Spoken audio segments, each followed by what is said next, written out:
Mismong ang PNP Chief na si Police General Nicolas Torre III ang kasama sa live na nanood sa paghuli sa isang suspect sa Panabo, Davao del Norte sa pamamagitan po ng 5-minute police response.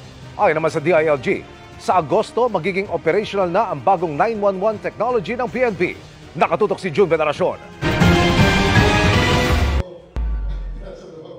Imbis na simulation lang, totoong pagresponde ang na-monitor ng PNP Chief na si General Nicolas Torre III habang nasa PNP Command Center sa Camp Crame sa Quezon City. May tumawag kasi sa 911 mula sa Panabo, Davao del Norte habang pinaghahandaan ang simulation para sa 5-minute response. Humingi ng tulong ang caller na may kahinahinalang lalaki na naka-check-in sa isang maliit na hotel. Ang lalaki ay suspect pala sa naunang insidente ng pamamaril sa kalapit na Tagum City. Live pinapanood natin, aresto sa Panabo, Davao del Norte. Nakuha na ng tagpo ng body camera ng mga rumeresponding pulis. Baril, oh.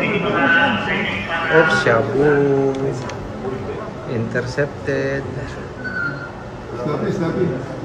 Ipinakita kay Interior and Local Government Secretary John Vic Rimulya ang recorded video nang bumisita siya sa PNP Command Center.